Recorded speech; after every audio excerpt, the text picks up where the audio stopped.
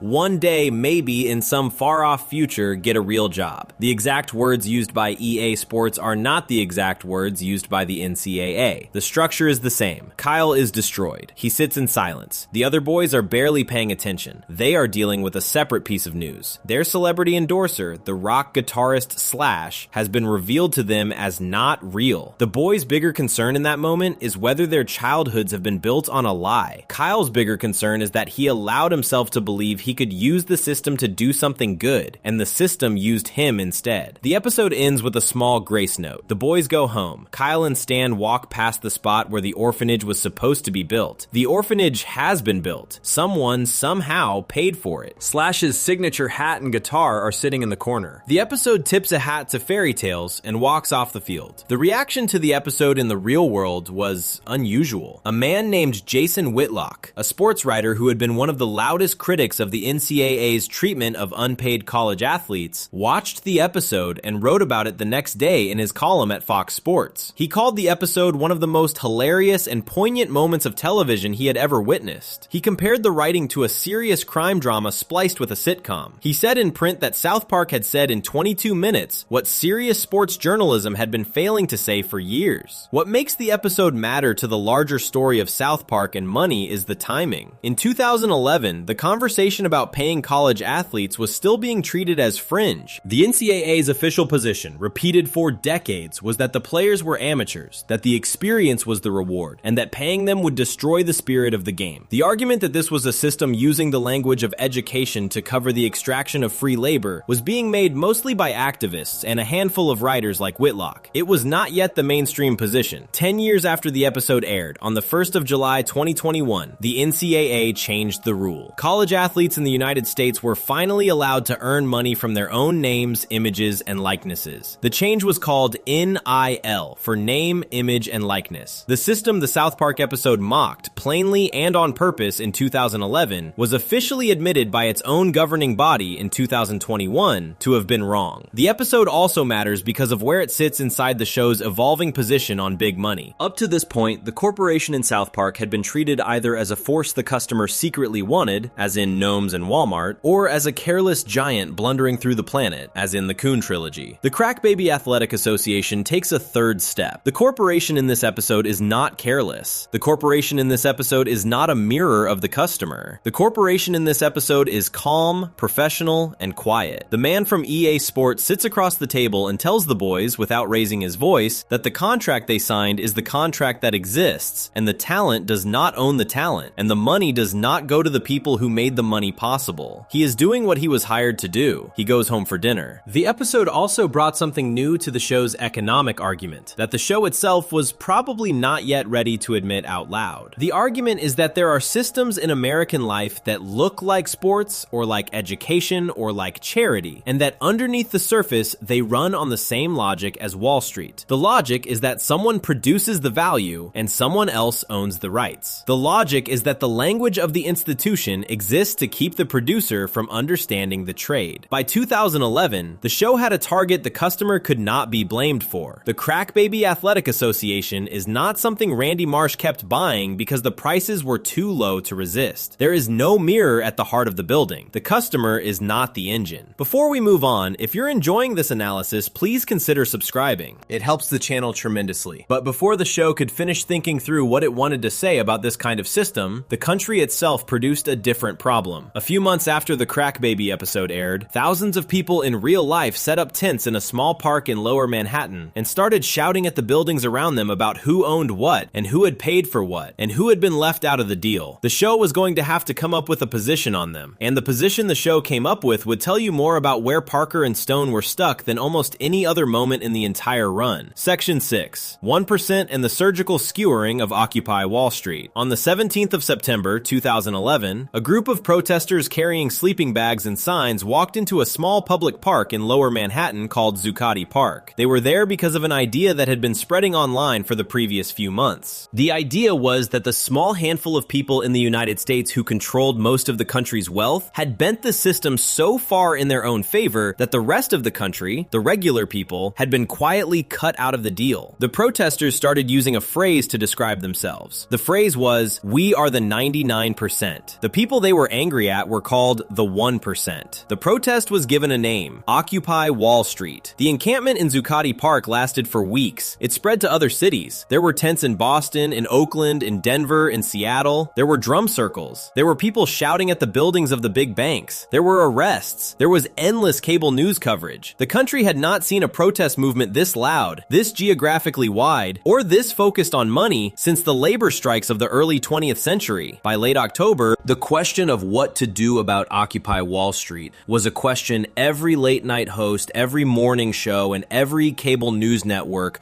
was asking on air every day. 6 weeks after the first tents went up in Zuccotti Park on the 2nd of November 2011, South Park aired its episode about the protest. The episode is the 12th episode of the 15th season. It is called 1%. It was written by Trey Parker. The premise of the episode is laid out in the first 30 seconds. The students of South Park Elementary have just taken the Presidential Fitness Test, which is a real test administered for decades in American public schools, in which children are timed and counted on push-ups and sit-ups and a long run. The school's score has come back. The score is the worst in the country. The reason the score is the worst in the country is that one student in the school did so badly on the test that he single-handedly dragged the entire average down. That student is Eric Cartman. The rest of the school, the other 99% of students, has now been ordered to do extra physical education in place of recess for 4 straight weeks as punishment for a problem they did not cause. The math of the metaphor is laid out for the viewer plainly. Cartman, who is the most overweight, most lazy, and most self-centered character in the show, is the 1%. The rest of the school is the 99%. The 99% are now suffering for the behavior of the 1%. The setup is so clean it is almost too clean. The episode is announcing in its first scene what it intends to talk about. Then the episode does something most viewers did not see coming. It does not actually talk about it. Butters and Jimmy, two of the most innocent and least political characters on the show, decide to start a protest. They make signs. They walk to the office of the head of the Colorado division of the President's Council on Fitness, Sports, and Nutrition. They stand outside the building. There are 2 of them. They begin to chant. The 2 of them, by themselves, on a sidewalk, with their 2 signs, are the entire protest. The police arrive almost immediately. The police set up barricades. They cordon off a 2-square-mile perimeter around the 2 children. News vans show up. Reporters get out with microphones. A live news feed goes up. The cameras find the boys. The headline that runs at the bottom of the screen does not say, 2 children protest physical education policy. The headline says, occupiers seize Red Robin. Red Robin is the burger restaurant that sits 2 doors down from the actual office Butters and Jimmy are standing outside of. The reporter on the scene, holding the microphone, turns to the camera and begins his report from in front of the Red Robin, which the boys have not entered, are not protesting, and have nothing to do with. The reporter's first job, the show is telling you, is to get the story wrong in a way that fits the kind of story he already knows how to tell. The protest is happening 20 feet to his left. He is reporting from a parking lot. He is on the air. What happens next is the part of the episode that is doing the most work, and it is the part that most viewers absorbed without quite registering. One of the 2 protesters has to use the bathroom. He goes inside the Red Robin. The reporter, watching this through his camera, switches stories without warning. The new story, he announces with a serious face, is the Occupy the Restroom movement. He begins to interview himself about what it is like to be living through Occupy the Restroom. He pivots his entire on-air career to the inside of a chain restaurant bathroom, in real time, on air, while a child empties his bladder. The joke is small. The joke is also the entire argument. The argument is about the reporter, not the protester. The protester is sincere. The protester has a real complaint. The protester believes the system has done him wrong. The reporter is doing something else. The reporter is trying to be the protagonist of the story. The reporter is trying to make every protest, no matter what it is actually about, into a backdrop for his own face on camera. The show in 2011 understood very clearly that the actual Occupy Wall Street movement was being eaten alive by exactly this kind of coverage. The cameras came. The cameras stayed. The cameras did not really care what the protesters were saying. The cameras cared about the picture of a protester in front of the camera. The protesters, over weeks, started shouting more for the cameras and less for each other. The story of the protest became the story of the coverage of the protest. The episode then escalates. New percentages start appearing in the news coverage. The 5th graders at the school, watching the protest grow, decide that they should be the ones being heard. They are angry. They are also tired of Cartman. They form their own group. They are not the 99% anymore. They are a different number. The number changes. A new percentage joins. Then another. Then the percentages start to collide. There is a class warfare moment in the cafeteria, where the 4th graders and the 5th graders square off as competing percentages of an argument no one in the room can quite explain. The reporter, still on camera, breathlessly narrates the whole thing. By the end of the episode, the on-the-ground protest has dissolved. The original 99% has been broken apart by smaller percentages. The smaller percentages have been broken apart by even smaller percentages. The reporter, mid-sentence, looks at his earpiece and says he has to go because he has just received word that protesters are now occupying a macaroni grill. He runs off camera. The viewer is meant to realize that the entire shape of the protest, in the show's reading of it, has become a chain of restaurant locations being seized by an ever-shrinking coalition of confused people, while the cameras follow the seizures from one chain to the next. The fight is over. Nobody won. The original problem, which was that the 1% had created a mess for the 99% to clean up, has not been solved or even really discussed. That is the protest plot. That is what the episode does with the most visible American protest movement of the decade. The treatment is short. The jokes are obvious. The targets are easy. Class warfare puns. Splintering percentages. A reporter who cares only about his own face. The actual content of the Occupy Wall Street movement. The actual question of who was holding the country's wealth and how they got there and what should be done about it is barely engaged with on screen at all. This is the part of the episode that critics watching live in 2011 immediately noticed. Reviewers at Time, at the AV Club, at Entertainment Weekly all wrote about the episode in the same way. They said the protest material felt thin. They said it felt obvious. They said the show, which had been cutting and precise on big political stories for years, seemed to be holding back. The episode skewered the protest, but the skewering was on the surface. The deeper questions Occupy was raising, the questions about wealth, about banks, about who actually owns the country, the show did not really touch. What saved the episode in the eyes of those same reviewers was the other plot. The other plot is about Cartman. While the protest is going on, Cartman is dealing with something else. His stuffed animals are being murdered. His most beloved toy, a small frog named Clyde Frog that he has had since he was little, is found nailed to a tree in the backyard with the word vengeance vengeance written underneath. Cartman holds a funeral. He grieves. He talks to his other stuffed animals, the way he has talked to them privately for years. Except now his mother and his classmates can hear him. The other animals start dying too. A panda is destroyed in a fire. A Muscle Man toy is found boiled. The killings get more violent. Cartman, terrified, takes his last few surviving toys to a place he believes is safe, the home of his classmate Tolkien, because Cartman has decided that black people in America cannot be blamed for anything, so the killer will not strike at Tolkien's house. Inside Tolkien's house, the killings continue. The last toy is found chained to a wall, then the next is found in a chair, holding a small revolver, claiming responsibility for all the deaths. The toy in the chair is Polly Prissy Pants, a small cloth doll. Polly explains in a calm voice that the other toys were holding Cartman back. Polly explains that Cartman needs to grow up. Polly explains that the killings have all happened so that Cartman can finally let go of his childhood. Then the camera pulls back. The whole conversation has been Cartman, alone, holding the doll. The other boys are watching from the balcony. His mother is watching through the window. The audience realizes what the other characters are realizing. The killer is Cartman. Cartman has been destroying his own toys. He has been destroying them because the rest of his class told him to grow up, and somewhere inside himself, he has heard them. And the only way he knows how to grow up is to murder, one by one, the small cloth pieces of his childhood that he has loved his entire life. He cannot say goodbye to them. He has to kill them. And then he has to pretend it was someone else. Reviewers at the time, almost without exception, said this was the best part of the episode. They were right. The Cartman story is genuinely sad. It is one of the few moments in 15 seasons of South Park where the cruelest and most disliked character on the show is shown to be a small, scared boy who does not know how to lose anything quietly. The reason this matters for the larger story of the show and money is the contrast. The show in 2011, given the biggest, loudest, most widely covered protest about wealth inequality in 2 generations, gave the protest a thin and obvious treatment, while pouring its real writing energy into a story about a boy mourning a stuffed frog. That choice is the choice. The show could have done what it did to BP 1 year earlier in the Coon trilogy. It could have spent 3 episodes on Occupy Wall Street, on the banks, on the question of who actually owns America. It did not. It gave the protest a Red Robin joke and moved on. The reason it moved on is the position the show was still trying to hold. Parker and Stone had spent 13 years arguing in episode after episode that the problem with the customer was the customer. They had built a worldview in which both the corporation and the protester against the corporation were treated as equal targets because both were part of the same noisy and self-interested machine. The 1% episode is the show trying to fit Occupy Wall Street into that worldview. The fit is bad. The protester in this episode is not a hypocrite like Mr. Tweak. The protester is 2 children with signs. The reporter is the hypocrite. The reporter is the easy target. And the bigger questions about the actual 1%, about the actual 99%, about the actual banks, the show simply skips. Watch what happens next in the show's career. The protest dies. The encampments are cleared. Occupy Wall Street fades from the news by the end of 2011. And South Park, almost as if it had been waiting for the moment to pass, starts moving its targets. The targets stop being protests and customers. The targets start being neighborhoods, billionaires, named real people, named real companies. The position that everybody is the problem starts to wear thin in the writing room. Before we move on, if you're enjoying this analysis, please consider subscribing. It helps the channel tremendously. 4 years after the 1% episode, the show would build a fake luxury neighborhood around the home of its poorest child, film fake real estate commercials for it, and let one of the largest grocery chains in the country tell the audience, on screen, what the neighborhood is actually for. Section 7. The city part of town and the Whole Foods theology. The 3rd episode of the 19th season of South Park aired on the 30th of September, 2015. By 2015, something had changed about the way American cities looked. Old neighborhoods that had been poor for 50 years were being torn open and rebuilt. Empty warehouses were turning into apartment buildings with rents nobody who used to live there could afford. Diners that had served the same families for 3 generations were closing and reopening as restaurants, where a single dinner cost more than a week of groceries. The process had a name. The name was gentrification. Cities started branding their newly redeveloped neighborhoods with strange short acronyms. In Louisville, a redeveloped strip was called Nulu. In Cincinnati, the name was OTR. In Denver, an hour from where the show is set, the name was Lodo. The acronyms were everywhere, and they all promised the same thing. They promised a new kind of neighborhood, with a new kind of resident in the same physical physical space where another kind of resident already lived. The episode is called The City Part of Town. It opens with the town of South Park being insulted on national television. The actual real-life late-night host Jimmy Fallon, in a cartoon version of his own monologue, makes a joke about how backwards and stupid the town of South Park is. The town watches the joke air. The parents are humiliated. The mayor calls an emergency meeting. The town decides that the only way to fix its image is to attract a Whole Foods. Whole Foods, the real-life upscale grocery chain known for organic produce and high prices, is treated in the episode as a kind of holy stamp of social progress. If Whole Foods comes to South Park, the thinking goes, and South Park is no longer a backwards hick town. South Park is a modern, socially conscious, forward-thinking community. A real-life Whole Foods representative is sent to inspect the town. The town has to show him that South Park is the right kind of place. Mayor McDaniels, with the help of Stan's father Randy, comes up with a plan. The plan is to build a new neighborhood. The new neighborhood will be modern. It will be expensive. It will be designed to make the town look the way Whole Foods wants the town to look. The plan is signed and the construction starts. The neighborhood is given a name. The name, in keeping with the real-life trend the show is mocking, is an acronym. The acronym is SODU SOPA. The letters stand for South of Downtown South Park. The pronunciation is exactly as awkward as the real acronyms it is making fun of. The neighborhood goes up. There are luxury lofts. There is a gluten-free farm-to-table eatery. There is a multi-level bar. There is a clothing store. The whole thing is built in the same architectural style as every gentrified development in every city in the country, which is brick walls, exposed steel beams, big glass windows, and small, neat trees and metal grates on the sidewalks. The trick the show plays in this episode is one of its sharpest. Sodo Sopa is built in a very specific location. It is built directly around the home of Kenny McCormick. Kenny is the poorest of the four main boys. His house has been falling apart since the first season. The wood is rotting, the yard is full of trash. The McCormick family lives in real poverty, and the show has played that poverty for jokes for almost 2 decades. In this episode, the developers do not buy the McCormick home. They do not move the McCormick family. They build the new luxury neighborhood with the McCormick home left exactly where it is, sitting in the middle, a small ruined shack surrounded on every side by glass towers and outdoor cafes. The reason for leaving the home in place is explained on screen in the most brutal scene the show has ever made about real estate. The developers say, openly, that the McCormick home is part of the appeal. The young professionals and the hipsters who will move into Sodo Sopa want a sense of authenticity. They want to feel like the neighborhood has history. They want to look out the window of their loft and see a real poor family in a real poor house, because that view will let them feel that they are living somewhere with character. The poverty of the McCormicks is not an obstacle to the development. The poverty of the McCormicks is the rustic charm the development is selling. The episode then airs commercials for Sodo Sopa. The commercials are the most carefully made part of the episode. Most of the rest of the show is animated in the usual flat South Park style. The commercials are not. The commercials are filmed in real life, with real cameras, with real actors walking through real spaces, scored with the kind of soft and pretentious music that real luxury condo commercials use. The voiceover on the commercials is delivered in a low, whispering tone. The voiceover talks about a place where modern living meets community. The voiceover talks about how the new residents are supporting the original residents. The visuals show happy young people drinking coffee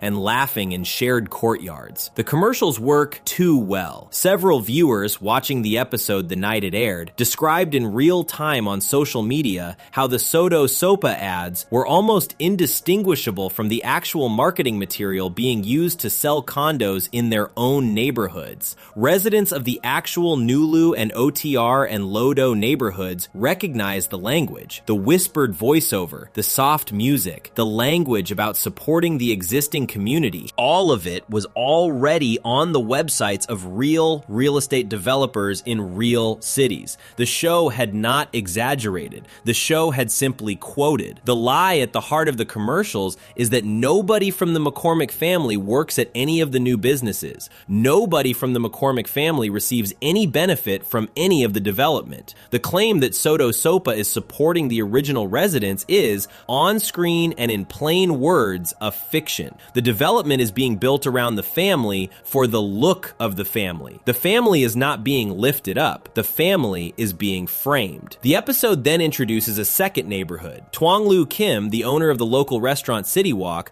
is watching his business business die. His customers have all moved over to the new bars and cafes in Sodo Sopa. He decides that the only way to save himself is to do the same thing the developers did. He builds his own gentrified district right next to City Walk. He calls it CTPA Town. He pronounces it in a way that, if said aloud quickly, sounds like the phrase shitty part of town. The joke is unsubtle. The joke is also working. He needs cheap workers to staff the new district. He cannot afford adult salaries, so he starts hiring children. Kenny McCormick gets a job at City Walk. The owner calls him Dennis. The owner pays him very little and uses him to sing on camera in the new advertisements for CTPA Town. The two gentrified districts now compete for the Whole Foods inspector's approval. Both districts run advertising. Both districts try to look more progressive than the other. The town adults are pulled into the rivalry. They start fighting in the streets. At one point, a mob of South Park adults marches on City Walk to demand that the children working there be released from labor. Mr. Kim and his child workforce fight the adults in front of the building. It is a brawl. Adults punching children, children punching adults. Inside the brawl, the Whole Foods representative quietly walks up. Everybody freezes when they realize he is watching. The Whole Foods representative clears his throat. He looks at the brawl. He looks at the children. He looks at the adults. He looks at the burning storefronts. And then he says with real appreciation that he has never seen a town trying so hard to pretend to be socially conscious. He says this is exactly the kind of community Whole Foods is looking for. He says South Park will get its market. The crowd cheers. The fight is forgotten. The argument the episode is making lands hardest in that single line. The Whole Foods representative is not fooled. The Whole Foods representative is not naive. The Whole Foods representative has correctly identified that the town has spent the entire episode performing social progress, and the performance, not the progress, is what his company is buying. Whole Foods is not coming to South Park to lift the town up. Whole Foods is coming to South Park because the town has demonstrated that it will perform any version of social conscience required to attract a high-end grocery store. The performance is the product. The market wants the performance. The episode ends with two parallel images. The first image is Kenny going home to his small ruined house, where he hands his sister, a smaller child than he is, a brand new doll. The doll cost him every penny he earned at City Walk. He bought the doll for her, not for himself. He climbs into bed in his original room, in his original house, and tries to fall asleep. The second image, going on at the same time outside his window, is the brand new Sodo Sopa nightlife in full operation. Loud music, bright lights, young people laughing in expensive clothes. Kenny tries to sleep through it. The episode then closes with one final commercial. The commercial uses the same whispered voiceover as the Sodo Sopa ads. The voiceover talks about a town that is becoming more than it was. The voiceover talks about taking that bold step into making things better, about progress, about change. The visual under the voiceover is a sweeping shot of the new Whole Foods, full of happy young customers, set inside CTPA Town, which is now the gentrified district that won the prize. Sodo Sopa in the background has been abandoned. Sodo Sopa is empty. The lights are off. The shops are closed. The McCormick home is still standing. Kenny's family, the camera reveals, is finally relieved. The development that was built around them has collapsed. The expensive dream has moved one block over. The poor are once again invisible, which is what they wanted to be in the first place. The position the show is taking in 2015 is different in a clear and important way from the position it took in 2004. In Something Walmart This Way Comes, the corporation could be killed by destroying the desire of the customer. The mirror was the heart. The customer was the engine. In the city part of town, the customer is no longer the engine. The customer in this episode is the McCormick family, sitting in the dark, watching a neighborhood get built around them for the visual benefit of strangers. The McCormicks did not ask for the development. The McCormicks did not vote for it. The McCormicks did not walk through any door. They were chosen as a backdrop, and the developers profited from the backdrop. And Whole Foods came in to plant its flag on the performance of caring about them. The show is also doing something it had not done before. The show in this episode treats the corporate force as smarter than the town. The Whole Foods representative is not a confused giant like the Walmart figure. He is not a sad apologetic figure like Tony Hayward. He is not a quiet contract negotiator like the EA Sports man. He sees through everything. He understands the performance. He approves of the performance because the performance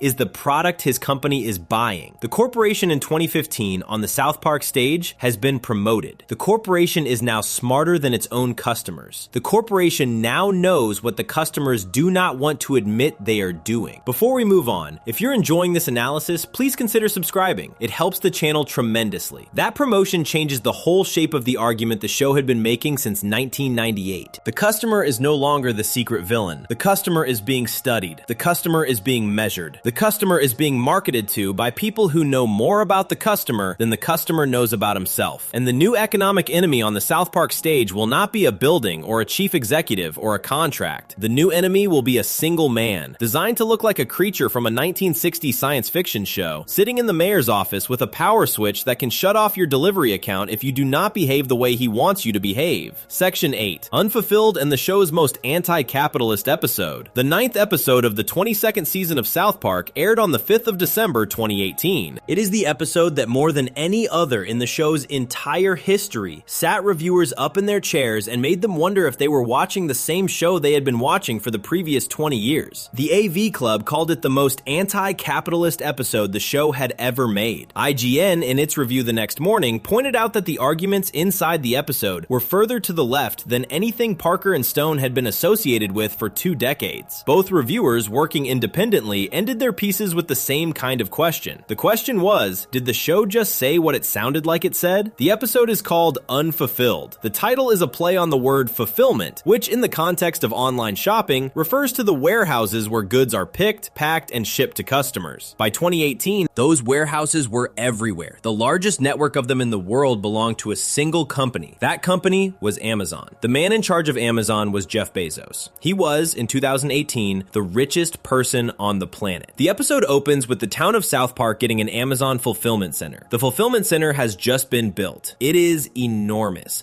It employs many of the adults in the town, including Butter's father, Steven Stotch. The first scenes show Steven riding to work in a carpool with the other Amazon workers. He arrives at the warehouse. He puts on a vest. He stands at a long conveyor belt. He boxes packages. The animation in those early scenes plays a song over the top of the work. The song is a real song. It is called 16 Tons. It was written in the late 1940s, sung most famously by Tennessee Ernie Ford, and is one of the most well-known songs in American history about the daily life of a working-class man. The song describes a coal miner who works all day, owes his soul to the company store, and cannot ever climb out of debt because the company controls his pay, his rent, his groceries, and his life. The song plays over images of Steven Stotch picking and packing Amazon boxes. The match is exact. The same kind of work, the same kind of debt, the same kind of trap. The show is using the song as a quote. The quote is, "This is the same problem the country had 100 years ago, dressed in a new shirt." What happens next is the inciting event of the entire episode. Steven's coworker, a man named Josh Carter, is working alongside the warehouse robots. The robots in the actual real-life Amazon fulfillment centers are called Kiva, and they move heavy shelves around the warehouse floor at high speed. In the show, one of the robots accidentally grabs Josh. The robot picks him up and presses him into a small Amazon shipping box. He is folded inside it. He cannot move. He is alive. He cannot get out. The Amazon corporate office releases a statement about the accident. The statement says that what happened to Josh Carter was the result of human error. The workers in the warehouse hear the corporate statement. They look at Josh, who is sitting in the box that the corporation has insisted he is responsible for being inside of. They walk off the job. The strike begins. The strike spreads. The fulfillment center shuts down. Amazon orders across Colorado stop being fulfilled. The town of South Park, which by 2018 has become almost entirely dependent on Amazon for its day-to-day shopping, begins to panic. People who supported the strike a moment ago start counter-protesting outside the warehouse. The customers want their things. The customers form their own crowd. The customers chant at the workers. The strike, which started as a workplace safety protest, becomes a fight between the people who pack the boxes and the people who buy the boxes. This is the first move the episode makes that separates it from every previous economic episode of South Park. In Something Walmart This Way Comes, the customer was the engine, and the corporation was just the building the engine kept rebuilding. In the city part of town, the corporation was already smarter than the customer, and the customer was being marketed to. In Unfulfilled, the customer and the worker are split. They are on opposite sides of the same fence. The worker wants safety, the customer wants speed. The corporation watches both groups fight each other and does not have to do anything. The mirror that used to sit in the heart of the building is gone. The building has eyes now. The eyes show up in the next scene. Jeff Bezos arrives in South Park. The way the show chooses to draw him is the central piece of writing of the entire episode. The character is not designed to look like the actual Jeff Bezos. The character is designed to look like the lead Telosian from the the original 1965 pilot of Star Trek, the science fiction television show. The Telosians were a fictional alien race with massive bald heads. Their brains were exposed and visible. Their skulls pulsed when they thought. They communicated using telepathy, which means they could talk to people without moving their lips. The cartoon Bezos has all of these features. His head is huge. The skin is stretched over a visibly throbbing brain. His mouth does not move when he speaks. His voice arrives in your head in a soft and certain tone as he stares at you. The animation is genuinely unsettling. He is not drawn as a man. He is drawn as a creature. There is one more visual choice. When Bezos turns around in some scenes, the back of his head is not the back of a head. The back of his head is a backside. He has, in plain animation terms, a butt for a brain. The joke is rude. The joke is also a real choice about how the show wanted the audience to feel about the man on screen. The richest person on the planet, drawn as a science fiction monster with a butt for a face on the backside. This is not the same show that drew Tony Hayward as a sad, apologetic man in increasingly beautiful locations. This is the show treating the man at the top of the corporation as inhuman. Bezos goes to the office of Mayor McDaniels. He is upset. The strike is bad for business. He tells the mayor, telepathically, that she promised him this town would be the perfect place for his fulfillment center. He tells her she has to break the strike. The mayor hesitates. Bezos warns her that if she does not break the strike, he will close her Amazon Prime account. Closing her Prime account would mean she would no longer get free 2-day shipping. She caves. She agrees to help him break the strike. The threat is the moment in the episode where most viewers stop laughing for a second. The richest man in the world, drawn as a creature, has just told the elected official of an American town that if she does not deliver her constituents to him, he will personally cut off her access to a service. And she gives in. The threat is not money. The threat is not jail. The threat is the loss of a subscription. The corporation in 2018 has built a hold over daily life that is so total that the loss of a single account is enough to break a public official. It gets worse. Amazon, on Bezos' order, begins closing the Prime accounts of the striking workers themselves. Steven Stotch, who has been on strike with his co-workers, finds out that his family is no longer receiving their packages. His wife is upset. His children are upset. He has to choose between supporting his co-workers and providing for his family in the form that his family has come to expect. The corporation has built a leash. The leash is the customer account. While all of this is going on, the show reveals one more piece of corporate equipment. Bezos and the mayor are watching the town from her office. They are watching the citizens of South Park inside their own homes, in their cars, at their dinner tables. They are watching them in real time. The way they are watching is through the citizens' Amazon Echo smart speakers. The Echo, in real life, is a device sold by Amazon that sits in millions of homes and listens for voice commands. In the show, the Echo is a surveillance camera. Bezos watches Steven Stotch pray at his bedside, asking God to end the strike so he can feed his family. Bezos sees this through the Echo in Steven's bedroom. The corporation is in the bedroom. The episode ends with one more piece of writing that surprised every reviewer who watched it the first time. Josh Carter, the worker still folded into his Amazon shipping box, has not gotten any better. He cannot leave the box. The box has become his life. A reporter is interviewing him. The reporter is treating him as a human interest story, asking dumb questions about whether he gets hot in there, whether he can move his arms. Josh ignores the dumb questions. Josh starts talking about why the strike matters. He starts using language that sounded, to the AV Club reviewer the next day, almost word for word like the writing of Karl Marx. He talks about workers. He talks about the means of production. He talks about how the value of every product on every shelf in every Amazon warehouse comes from the labor of the people in the warehouse, and how the people who own the warehouse have arranged things so that the people who do the work are the ones with the least say in how the work is run. Josh, from inside an Amazon shipping box, with his face the only thing visible, calls for revolution. The reporter does not know what to do with this. The camera does not cut away. The show lets him keep talking. The very next day after the episode aired, on the 6th of December 2018, in the real world, 24 actual Amazon workers were hospitalized in a real Amazon fulfillment center in New Jersey. The cause of the hospitalization was that a robotic device had accidentally punctured a can of bear repellent inside the warehouse, releasing a cloud of toxic spray. The workers were sent to the hospital. The story made national news. The episode that had aired the night before featured a worker injured by a warehouse robot, with corporate statements blaming the accident on human error, while customers demanded their packages keep arriving. The show had, by accident or by very careful powerful pattern recognition, predicted the next day's news inside its own broadcast. The position the show is taking in Unfulfilled is something the show had never quite said out loud before. The customer is no longer the engine. The customer in this episode is sometimes a victim, sometimes a tool of the corporation, sometimes simply a person whose subscription is being held hostage. The worker is the moral center of the episode. The worker is the one whose words carry weight. The corporation is no longer a confused giant or a sad apologetic figure or a calm contract negotiator. The corporation is a creature with its own mind, with its own surveillance system, with its own ability to reach into any home in the country and shut off the screens. That is a different show than the show that made Margaritaville. Margaritaville said, with Stone's own voice in interviews around the broadcast, that everyone screwed up and nobody really knows what is going on. Unfulfilled does not say that. Unfulfilled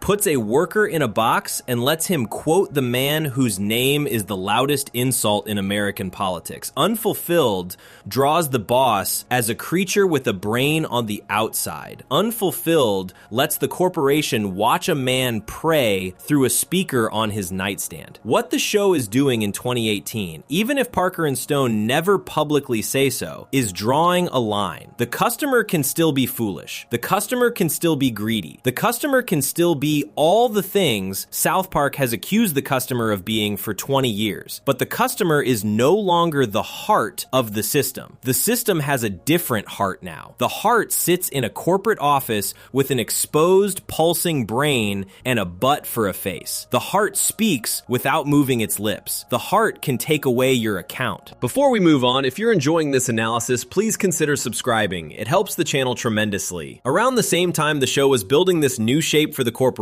something else was happening on the show. A character who had been one of the funniest dads in cartoon history, the guy who almost burned down his town buying a margarita machine in 2009, was about to walk away from his family, his job, and his life to start a small business of his own. He was going to call it Tegrity. He was going to spend the next 7 years discovering, one episode at a time, that there is no escape route from the system the show had just spent its biggest episode of the year exposing. Section 9, Tegrity Farms and the Death of the Small Producer. The 4th episode of the 22nd season of South Park aired on the 17th of October 2018, less than 2 months before Unfulfilled. The 2 episodes belong to the same season for a reason. The show was working out in the same writing room over the same year, 2 halves of a single thought. Unfulfilled was the half about the giant corporation. The other half, the one that would stretch out over the next 7 years and become the longest single connected story in the show's entire history, was about the small producer. The man who tries to run away from the corporation. The man who tries to start something honest and small and clean. The man who fails slowly in front of the audience for 7 straight years. The episode is called Tegrity Farms. The man at the center of it is Stan's father, Randy Marsh. Randy at this point has been on the show for over 20 years. He has been the guy who buys a Margaritaville machine he cannot afford. He has been the guy who gets addicted to Walmart. He has been the customer. In episode after episode, the show has been arguing about. By 2018, Randy is exhausted. The show inside the show is exhausted. The country is exhausted. School shootings keep happening at the elementary school. The opening shots of recent episodes have included the sound of distant gunfire as a normal part of the day. Randy decides he has had enough. He tells his wife Sharon that he wants to leave. He wants to live on a farm. He wants to grow something with his own hands. The state of Colorado, where the show is set, had legalized recreational marijuana 6 years earlier, in 2012. By 2018, the cannabis industry in Colorado was a real and growing business. There were licensed farms, there were licensed shops, there were consultants, there were tax laws, there were corporate buyers. The product had moved in the time since legalization from a thing people grew quietly in basements to a thing being sold in storefronts that looked like Apple stores. The market the show was about to put Randy into was a real market that real people in Colorado were trying to make a living inside of. And the market was already, in 2018, being eaten alive by the same logic the show would later put on screen in the Amazon episode. Randy buys a small farm. He starts growing marijuana. He gives his farm a name. The name is Tegrity Farms. The word Tegrity is Randy's slurred and sloppy version of the word integrity. He cannot quite say it correctly. He says it proudly anyway. Tegrity. The whole point of Tegrity Farms in Randy's mind is that it represents a return to a simpler kind of life. He wears a hemp hat. He drinks hemp milk. He talks about hard work and honesty and the value of growing what what you eat. He talks about getting away from the modern world. He talks about doing something real. The first episode of the storyline is built around the test of Randy's commitment. A man arrives at the farm. The man is a representative from a vape company, which in 2018 was the booming American business that was selling flavored nicotine pins to teenagers and getting sued for it. The vape representative offers Randy a deal. He will buy Randy's cannabis crop and use it inside vape pens. Randy is offered real money. He turns it down. He calls the vape representative names. He says in plain terms that vape pens are pussy sticks and that he wants nothing to do with them. He stays loyal to the idea of his small farm. He keeps his integrity. He keeps his tegrity. The first episode ends with Randy fighting the vape company in person, blowing up their store and going back to his farm proud of what he stood for. The audience is meant to feel in that moment that Randy has done the right thing. He has refused to sell out. He has stayed small. He has kept his hands in the dirt. The argument the show is making in October of 2018 is that the small producer, the honest farmer, the man who cares about what he makes is still possible. There is still a way out. That argument lasts for about one season. Almost immediately after Tegrity Farms is established, the storyline starts pulling Randy in directions that are very hard to call honest.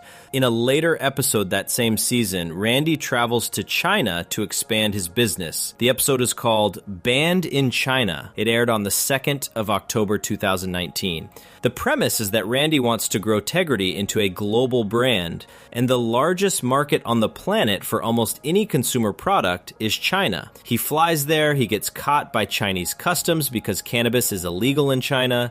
He is sent to a Chinese prison. Inside the prison, he meets the cartoon character Winnie the Pooh, who in real life has been quietly censored in China because Chinese internet users started using Pooh as a way to mock the country's leader. Randy, in order to get a deal with the Chinese government, kills Winnie the Pooh. That is the moment the storyline turns. Randy did not start out as a man who would kill Winnie the Pooh for a business deal. The first episode of Tegrity Farms was about a man who would not let a vape company touch his crop. The Banned in China episode is about the same man one season later sitting in a Chinese prison, strangling a beloved children's character in order to get permission to sell his product in a country that was using its prisons against political dissidents. His own wife in the next episode points out to him that the only reason the Chinese government is interested in buying his cannabis at all is so they can plant it on student protesters and put them in jail. Randy hears this. He keeps the deal anyway. The arc continues.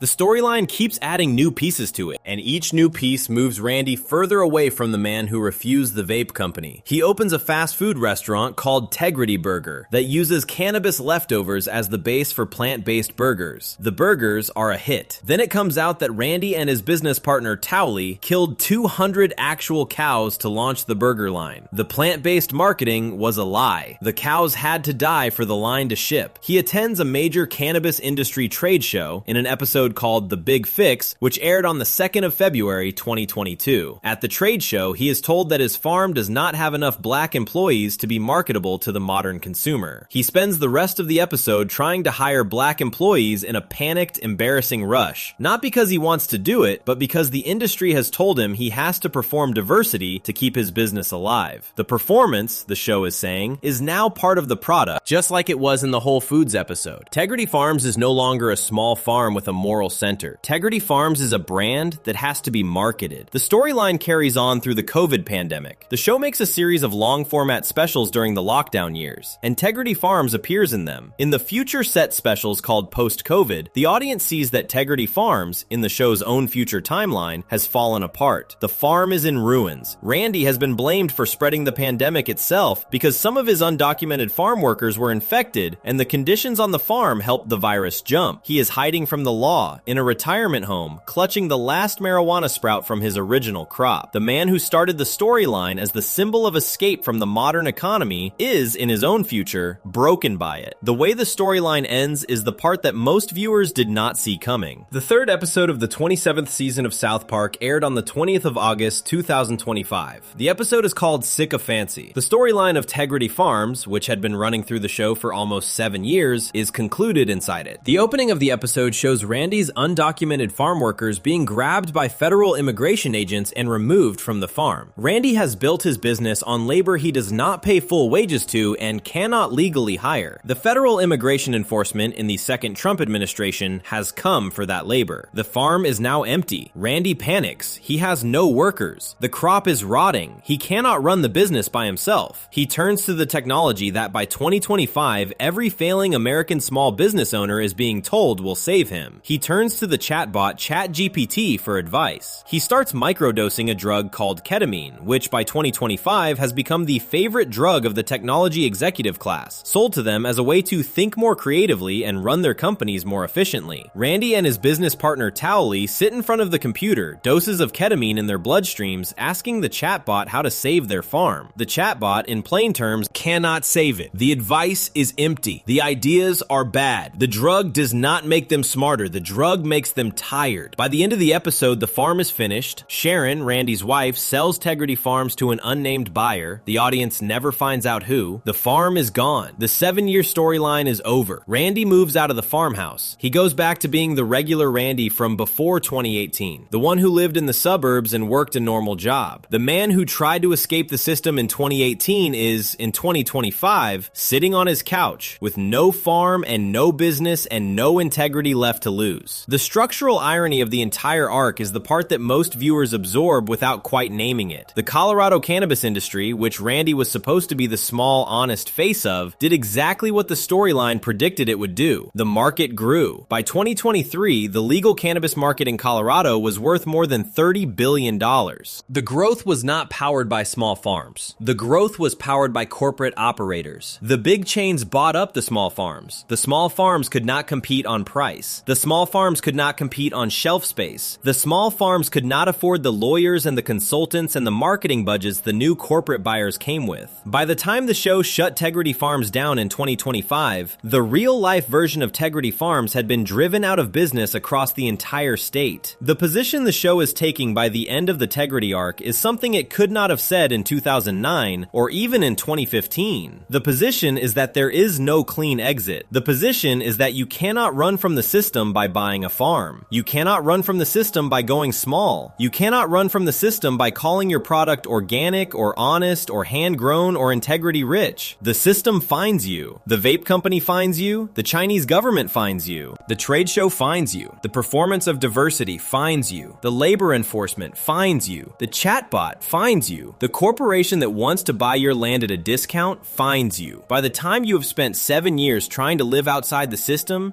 has reorganized itself around you, and the only thing left to sell is the name. That is the show finishing the thought it started in Unfulfilled. Unfulfilled said the corporation was a creature with a brain on the outside that could shut off your account. Tegrity Farms says the man who tries to walk away from the corporation will, in the end, have his farm sold and his crop seized and his workers taken away in trucks, and the only friend he has left will be a chatbot that does not actually know anything. Before we move on, if you're enjoying this analysis, please consider subscribing. It helps the channel tremendously. By 2025, the show was no longer arguing about whether the system was rigged. The show was arguing about how deep the rigging went. And in the same season, the Tegrity arc finally ended, the show would air 2 episodes back to back about a new kind of money, a new kind of market, and a new kind of bet, in which the show would name real living companies by their real names, depict real living people in real positions of power, and let the audience watch in real time as actual real money was wagered on what the cartoon was about to say next. Section 10. Walk is Dead and Conflict of Interest, Tariffs, Prediction Markets, and the Financialization of Everything. The 27th season of South Park began on the 23rd of July, 2025. By the time it started, the show had been off the regular weekly schedule for several years, returning instead through long-format streaming specials. The new season was the show's first traditional run of episodes since 2019. The country it was returning to was very different from the country it had left. Donald Trump was back in the White House. A second wave of trade fights with China had been launched. New economic tools had grown into the everyday lives of regular people, including a kind of betting app that did not exist when the show last ran on the normal schedule. The new season would, over its first 5 episodes, walk straight into all of it. The season premiere is called Sermon on the Mount. It aired on the 23rd of July, 2025. It is the episode where the show, before the rest of the season had any chance to set the tone, picked up the conversation about money exactly where the new economy had moved. moved. It went after the cryptocurrency industry directly. The character of Eric Cartman, in a sequence that was already written before the episode aired, walks past a sign and a setup that the show uses to make a point about the actor Matt Damon, who in the real world had filmed the now famous television commercial for an exchange called Crypto.com in late 2021. The Crypto.com commercial featured Damon walking through a futuristic museum of brave humans, including astronauts and the Wright brothers, and ending on the line, "Fortune favors the brave." In the months after the commercial aired, the price of Bitcoin and most other cryptocurrencies collapsed. Many of the people who had invested money based on celebrity advertising lost much of what they put in. South Park had already mocked the Damon commercial back in 2022 in an episode called Pajama Day, where Cartman tells the class that what Matt Damon says in the Bitcoin commercial is, "Fortune favors the brave." And another child responds that his father listened to Matt Damon and lost all of his money. The 2025 premiere returns to the same target with the same energy and updates it. Inside the season premiere, the show calls Bitcoin a fly-by-night Ponzi scheme. The phrase is direct. A Ponzi scheme, in plain terms, is a kind of financial trick in which the money paid to early investors is taken from the money paid in by later investors, with no real product or business underneath. The show uses the term openly. The show is not making the kind of nuanced both sides argument it used to make in 1998 or 2004. The show is calling the largest cryptocurrency in the world by name a scam. The fourth episode of the season is the one that gets the most direct about American consumer life. It aired on the 3rd of September 2025. The episode is called Walk is Dead. The center of the episode is a child trying to buy a toy. The toy is a Labubu. Labubus are real toys made by the Chinese company Pop Mart. They are small plush figures with sharp teeth and large ears sold in what are called blind boxes, meaning the buyer pays for the box without knowing which version of the toy is inside. Some versions are common. A small number of versions are extremely rare. The blind box format turns the act of buying the toy into a kind of gamble. By 2025, Labubus were a global fashion craze. Real-life crowds had been brawling at Pop Mart stores in major cities to grab the rare versions. Real-life resellers were selling rare Labubus for hundreds of dollars over their original price. The show, in choosing this toy as its prop, was not exaggerating. The fights and the prices in the episode mirrored the real fights and the real prices happening in actual stores. In the episode, Butters wants to buy a specific rare Labubu as a birthday present for a girl in his class named Red. He goes to a small shop in town run by Twang Lu Kim, who used to operate City Walk, the Chinese restaurant that has appeared on the show for years. Mr. Kim has shut down his restaurant. He has rebranded the space as a pop-up Asian toy store. He explains to Butters in plain language on screen that the walk is dead. Nobody is buying Chinese food anymore. The new business is selling small, expensive toys. Butters tries to buy the rare Labubu. He is told that the toys come in blind boxes that cost $85 each. Butters cannot afford $85. He saves up. He returns to the shop later in the episode. By the time he returns, the price of the blind box has climbed from $85 to $120. Butters asks why the price went up. Mr. Kim explains, in one of the most direct lines of economic dialogue the show has ever delivered, that the price went up because of tariffs. The line he uses is the heart of the episode. He explains that tariffs are like a curse. The curse is passed down the line. The Chinese factory pays the cost of the tariff to ship the product to the United States. The cost is passed to the importer. The importer passes it to Mr. Kim. Mr. Kim then passes it to the customer, who is Butters, an 8-year-old child trying to buy a birthday present. Mr. Kim, looking directly at the camera, says that he gets screwed by the tariff, so he has to screw the children. He says that the tariff is like a disease that travels through every hand it touches. The show is using a children's toy and a small shop owner to draw in a single line the actual real-world process by which a trade tax imposed at the federal level becomes a higher price at the cash register for the smallest possible customer. The federal policy, the show is saying, ends with a child crying in front of a claw machine. Butters spends the rest of the episode trying to win the rare Labubu through a rigged claw machine inside the same store. The claw machine is rigged. He keeps losing. He pours more of his savings into it. He eventually wins the rare Labubu. Mr. Kim immediately tries to charge him another $600 for it, claiming the rare version requires a higher tariff. Mr. Kim's wife, Wing, who has been pleading with her husband all episode to stop ripping off children, finally stops him. Butters takes the toy and leaves. What the episode is showing, very plainly, is that by 2025, the show was no longer interested in either side of a debate about whether the tariff policy was good or bad in the abstract. The show was interested in the